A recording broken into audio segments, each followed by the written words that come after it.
Vamos ahora sí a hablar de la palabra de Dios.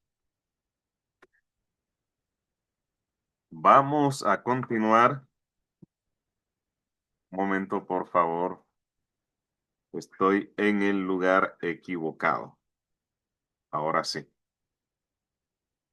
Vamos a compartir pantalla y vamos a hablar, seguimos hablando de la carta escrita por el apóstol Pablo a los Gálatas. Eh, esta noche vamos a estudiar del versículo 7 en adelante.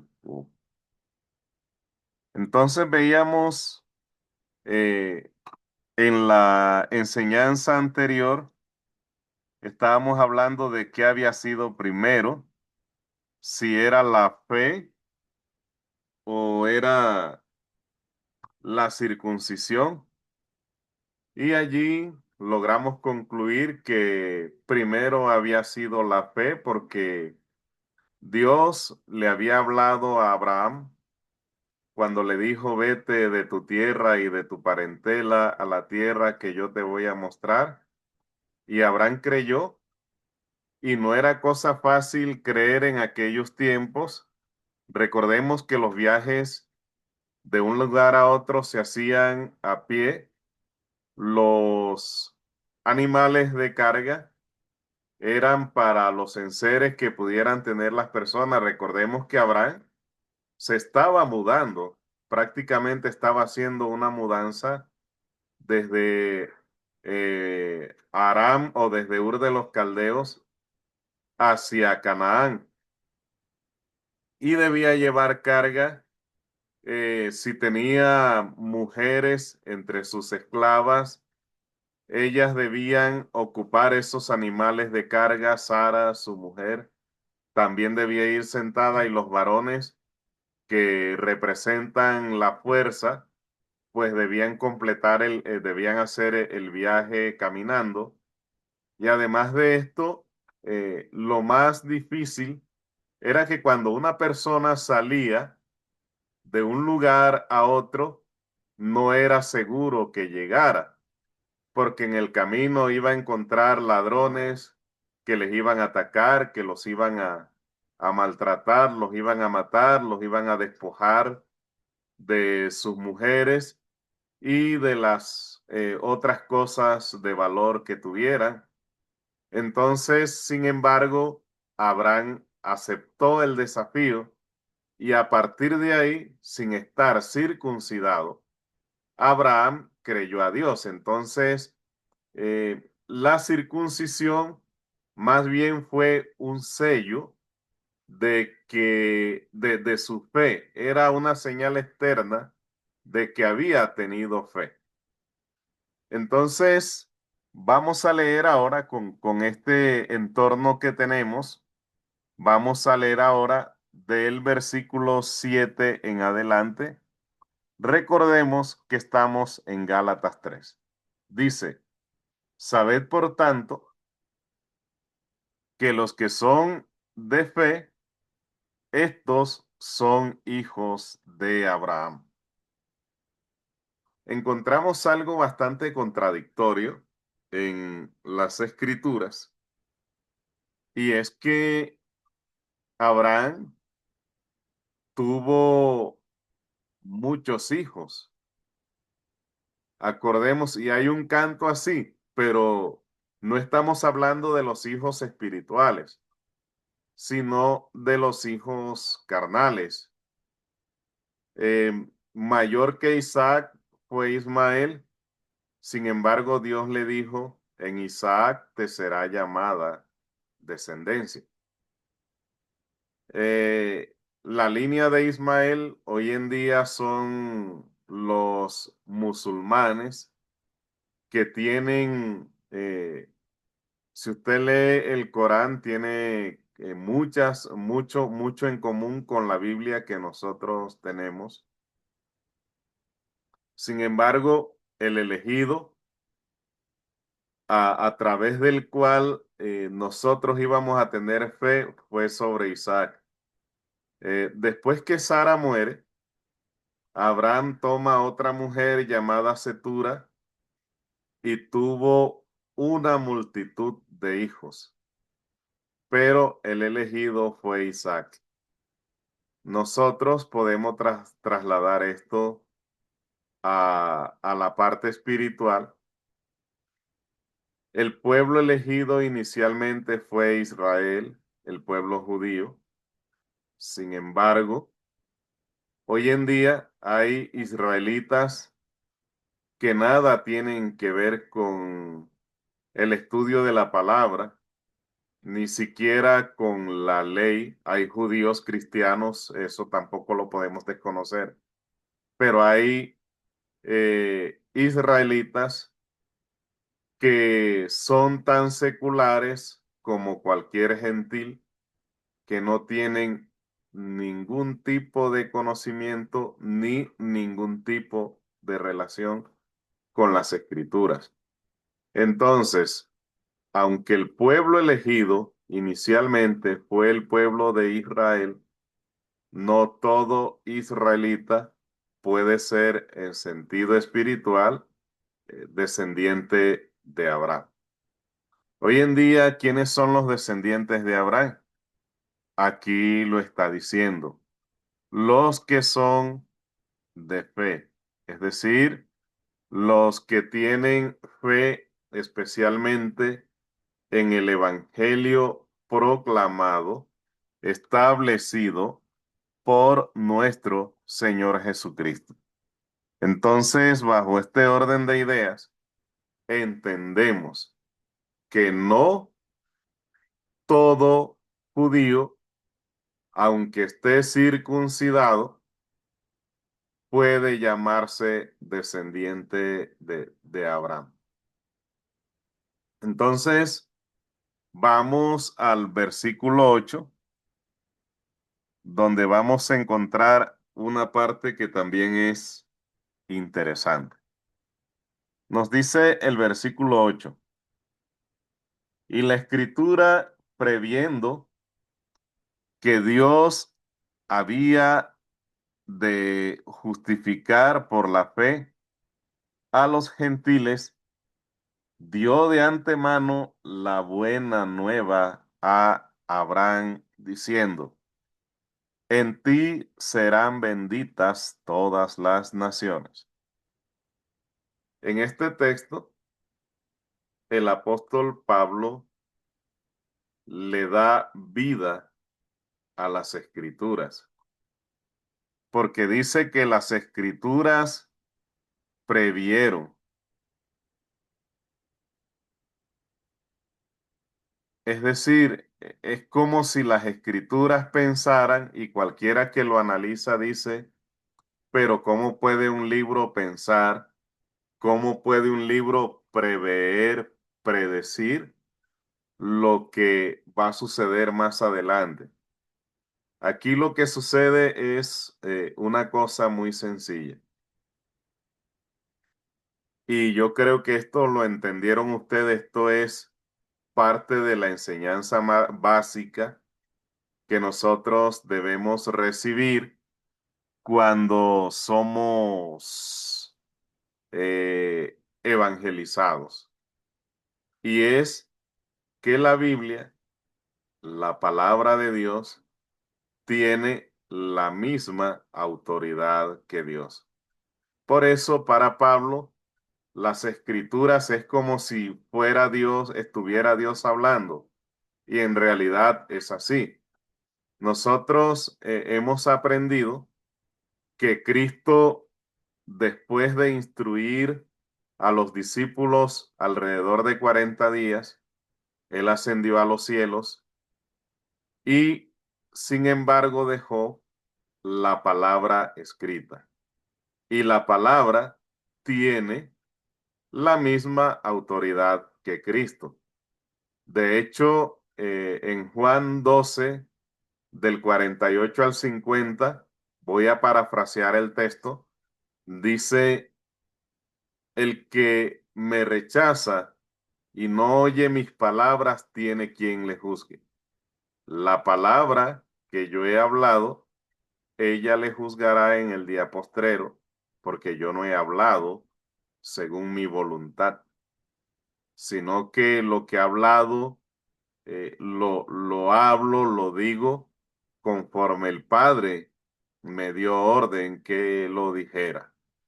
Entonces, bajo este orden de ideas, Cristo no está, pero nos ha dejado una palabra y más o menos es la misma manera de entender lo que el apóstol Pablo está diciendo aquí.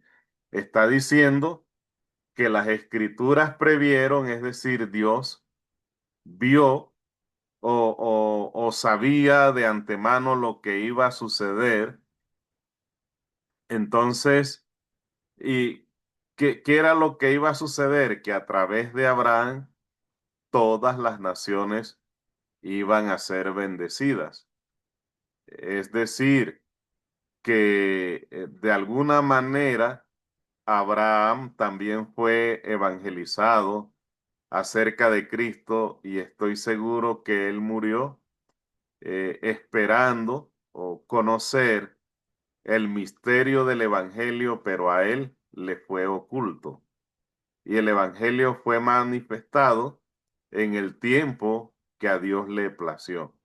Y por esa fe que tuvo Abraham en Cristo Jesús, aún sin conocerle, aún sin verle, aún esperando que Él llegara por primera vez a salvar a la humanidad, por esa fe también Abraham siguió siendo eh, justificado.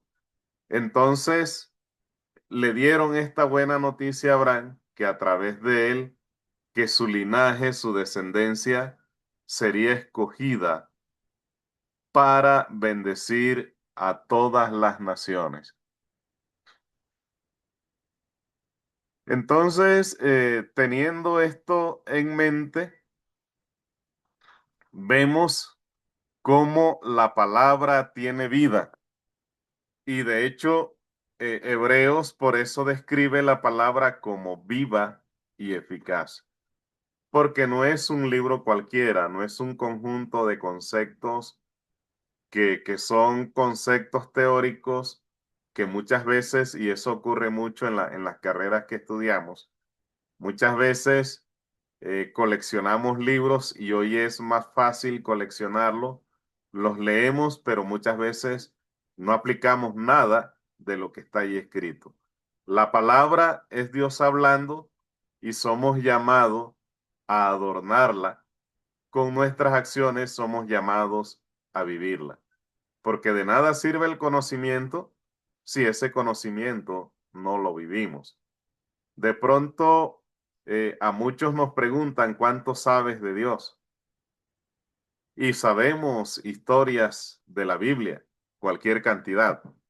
Sin embargo, eh, la pregunta no debería ser cuánto sabes de Dios, sino qué tanta relación tienes con Dios. Porque la idea no es tener una idea acerca de Dios. La idea no es estar informado acerca de Dios, sino relacionarnos con Dios, caminar con Dios. Por eso aquí aprendemos que la palabra tiene vida. Y no es la única vez que el apóstol Pablo hace esto, de mirar la palabra como que tiene vida, como que piensa, como que tiene visión. También lo hizo en Romanos 9:17. Me dan un momento para ubicarme correctamente en la cita. Romanos 9:17 nos dice, porque la escritura, mire lo que dice aquí, porque la escritura dice a Faraón, o sea, no está diciendo que Dios le habló a Faraón, sino la escritura. Dice a Faraón, para esto mismo te he levantado, para mostrar en ti mi poder y para que mi nombre sea, sea anunciado por toda la tierra. Entonces vemos a la escritura como teniendo vida, pero aquí hay otra cosa más importante. Y Dios se puede glorificar en todos nosotros. El problema es la manera como Dios quiere glorificarse en nosotros. ¿Cómo se glorificó en Faraón? Faraón endureció su corazón. Entonces Dios como que le dio una ayudita, porque él estaba cerrado y Dios le dijo, bueno, ¿te quieres cerrar? Entonces yo te voy a ayudar a que te cierres. Endureció aún más el corazón de lo que lo tenía, le envió 10 plagas, sacó a Israel con gloria de Egipto, atravesaron el Mar Rojo glorificados porque Faraón y sus soldados murieron en medio del mar. Entonces Dios se glorificó y manifestó su poder con dureza en Faraón. Pero en cambio, en Israel, su pueblo elegido en ese entonces, mostró maravillas, los utilizó para cosas maravillosas e incluso el pueblo de Israel, aún sin ser tan grande, sin ser tan poderoso, generaba temor. Entonces, esto es un llamado a la humildad para que Dios no se glorifique en nosotros con dureza, porque Dios puede glorificarse en nosotros con dureza y hacer cosas iguales o mayores a las que hizo con Faraón. Y les confieso que yo digo estas cosas con temor porque no me gustaría que eso sucediera en mi vida, ni me gustaría que sucediera en la vida de ustedes. Pero somos nosotros, con nuestro carácter, los que elegimos la manera como Dios se va a glorificar en nuestras vidas. Faraón eligió, porque Dios le hizo muchos llamados y en cada llamado Faraón se endurecía más. Y aquí vemos a la palabra que tiene la misma autoridad que Dios hablándole a Faraón. Ahora, continuamos en Gálatas o volvemos a Gálatas, capítulo 3, que es el capítulo que estamos estudiando, versículo 9. Ahí nos dice la palabra de Dios. De modo que los de la fe son bendecidos con el creyente Abraham. Es decir, había en la iglesia de Galacia una confusión porque unos hermanos llamados de la circuncisión llegaron diciendo y no fueron enviados porque en Hechos 15 vemos las cartas que mandan, no fueron enviados por la iglesia en Jerusalén, sin embargo ellos se tomaron la atribución de ir a todas las iglesias del Señor Jesucristo que surgieron. Ellos se tomaron la atribución de ir y decir, si quieren ser salvos, también deben circuncidarse, no solamente creer en Cristo. Pero aquí está diciendo que para ser beneficiarios de la fe junto con Abraham, entonces debían tener fe así como la tuvo Abraham. que Dios le dijo, vete de tu tierra y de tu parentela, y a pesar de los peligros que Abraham era consciente que estaba corriendo, obedeció a Dios. Cuando Dios le dijo, te voy a dar un hijo, no dudó, a pesar de sus 100 años, a pesar de que ya los órganos reproductores humanamente habían cumplido su ciclo, él creyó a Dios contra todo pronóstico de la humanidad. Entonces, así como tuvo fe Abraham, así debían tener fe los hermanos en Galacia si querían ser beneficiarios de las promesas que Dios había hecho a Abraham. Si querían ser bendecidos, ser parte de esas naciones que querían ser bendecidas, ellos debían demostrarlo a través de su fe. Y es el mismo mandamiento para nosotros. Algunos creen que solamente con ir a la iglesia, y esto lo dije una vez un domingo desde el púlpito, con ir a la iglesia ya creemos que le estamos haciendo un favor a Dios. Dios no necesita de nosotros, somos nosotros los que necesitamos de Él.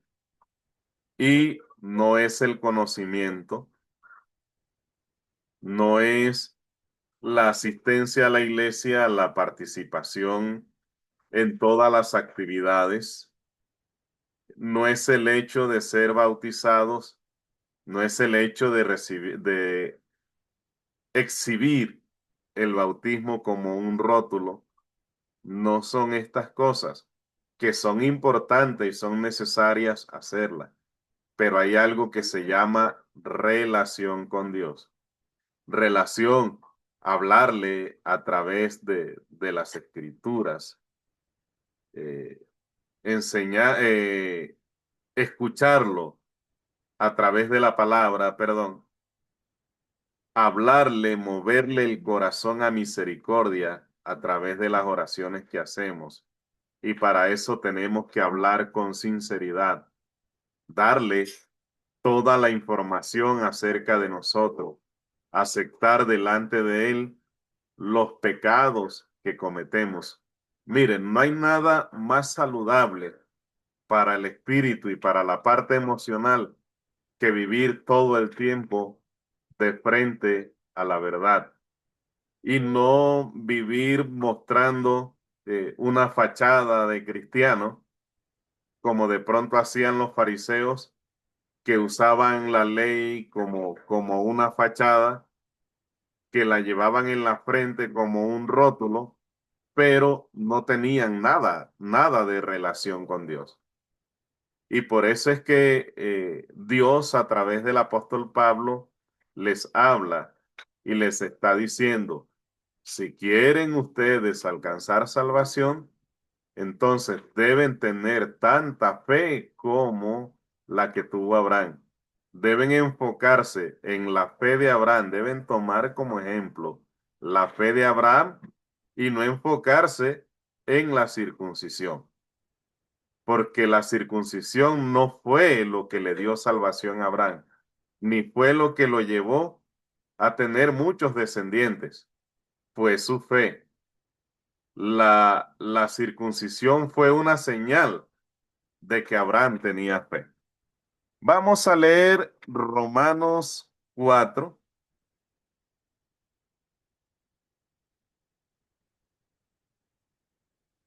y vamos a leer desde el versículo 7 hasta el versículo 12. Nos dice, diciendo, bienaventurados aquellos cuyas iniquidades son perdonadas y cuyos pecados son cubiertos. Bienaventurado el varón a quien el Señor no inculpa de pecado.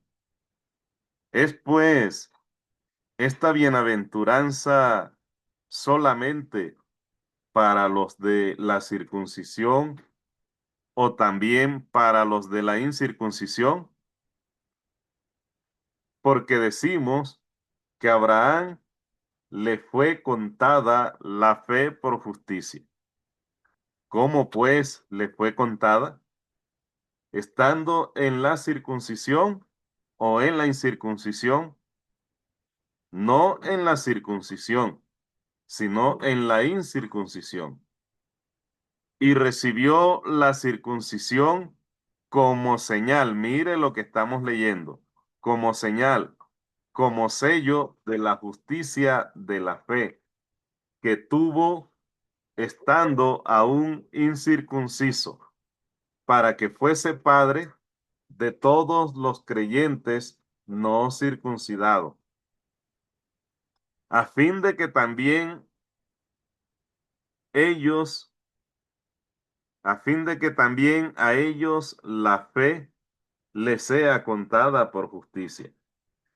Y padre de la circuncisión para los que no solamente son de la circuncisión, sino que también siguen las pisadas de la fe que tuvo nuestro padre Abraham antes de ser circuncidado. Este pasaje es maravilloso de principio a fin. Toda la palabra es maravillosa, pero cuando el Espíritu Santo nos revela verdades tan maravillosas como esta, el Espíritu se alegra. Empezando porque dice que bienaventurado o bienaventurada es la persona a la que sus pecados le son perdonados. A veces nosotros no sentimos el perdón de Dios por algunas enfermedades de carácter emocional que manejamos. Pero la persona que ha descubierto que Dios le ha perdonado, esa bienaventuranza es mucho más profunda que la definición que nos dan los diccionarios. E incluso la palabra que usa el griego aquí en las escrituras para poder describir esa bienaventuranza. Eh, Bienaventurados es más profundo que ser feliz, es más profundo que ser dichoso, es más profundo que estar contento. La bienaventuranza es un estado que solo lo vive el que ha procurado tener una relación sincera y una relación profunda con Dios. Es decir, que cada uno de ustedes eh, solamente puede sentir y escapa de su vocabulario, escapa de sus palabras la definición de lo que es bienaventurado. Ni en el idioma griego, que fue en el que fue escrito el Nuevo Testamento, define esto correctamente, porque los bienaventurados para los griegos era el estado romántico, ese idilio que tenían con sus dioses. Y eso no nos puede explicar a nosotros, creyentes en Cristo, el significado de lo que es bienaventurado. ¿Por qué? Porque la relación que ellos tenían con sus dioses era una relación de idolatría. Era una relación de, de muchas veces prostitución sagradas, sobre todo si se estaba idolatrando al dios de la fertilidad. Ya se imaginarán ustedes cómo se glorificaba, cómo se idolatraba al dios de la fertilidad. Entonces, era un conjunto de desórdenes, de cosas abominables por Dios. Y eso no nos puede explicar a nosotros el término bienaventurado. En el idioma hebreo, que fue escrito el Antiguo Testamento, lo que conocemos hoy como Antiguo Testamento, La bienaventuranza se medía en prosperidad material. Es decir, que bienaventurado era el que tenía propiedades, el que tenía una mujer que daba muchos hijos. Eso era bienaventuranza. Y el que estaba empobrecido y el que tenía una mujer estéril, porque tristemente la culpa de la esterilidad la llevaba la mujer. Y de pronto hoy la ciencia nos ha revelado que también pueden haber hombres estériles, y eso no lo miraban ellos y no lo miraba la sociedad anteriormente. Entonces, algún castigo, algo le había hecho a una persona a Dios para estar empobrecida. Hoy sabemos que no siempre el que tiene dinero es porque tiene buenas relaciones con Dios, ni no siempre el que no lo tiene es porque tiene malas relaciones con Dios. Eh, entonces, empezando por ahí, y luego Dios les dice que a Abraham la fe le fue contada por justicia, pero le fue contada por justicia estando incircunciso, no circuncidado. ¿Y por qué incircunciso? Para ser padre de aquellos que tuvieran fe como él, que fueran creyentes en la palabra, aunque no estuvieran circuncidados. Y mire una verdad maravillosa con la que está en los versículos finales de esta porción bíblica que hemos leído. Y es que también es padre de la circuncisión. Pero para Abraham ser padre de aquellas personas que estaban circuncidadas, necesitaban tener fe como él la tuvo. O sea, ¿qué quiere decir esto? Que ser creyente en Cristo, para ser creyente en Cristo, para tener fe, no se necesita la circuncisión. Pero en cambio, la circuncisión necesita de la fe para poder gozar de los beneficios de la promesa que le fue entregada a Abraham. Espero, mis amados hermanos, poderme explicar bien en esto y no enredarlos con lo que le estoy diciendo. Si un gentil quería ser beneficiario de las promesas de Abraham, no necesitaba circuncidarse. Pero si un judío que se circuncidó quería ser beneficiario de esa promesa, necesitaba la fe, aunque estuviera circuncidado. Entonces es maravilloso esto para nosotros. Dios le hizo a Abraham dos promesas fundamentales de las cuales nosotros somos beneficiarios. Y es ser bendecidos, ser descendientes del Padre Abraham en sentido espiritual, ser bendecidos en él, y tenemos también beneficios por tener fe en el Señor Jesucristo. Entonces, estos fueron los argumentos que presentó el apóstol Pablo en contra de aquellos que decían que era necesario circuncidarse para poder alcanzar salvación. Porque ellos tenían a Abraham como referente en la circuncisión, pero estaban ignorando la fe. Y eso que nos queda faltando estudiar, que no lo vamos a hacer porque no es el propósito, eh, lo que dice el texto en Hebreos 11 acerca de Abraham. O sea que Abraham fue uno de los referentes en la fe para el pueblo judío y para el mundo. Sin embargo, el pueblo judío se sentía descendiente directo de Abraham solamente porque estaban circuncidados, ignorando que también debían tener fe como él la tuvo. Es lo que les tengo para esta noche. Espero que sea de bendición para todos nosotros y que esto nos pueda ayudar a seguir creciendo espiritualmente.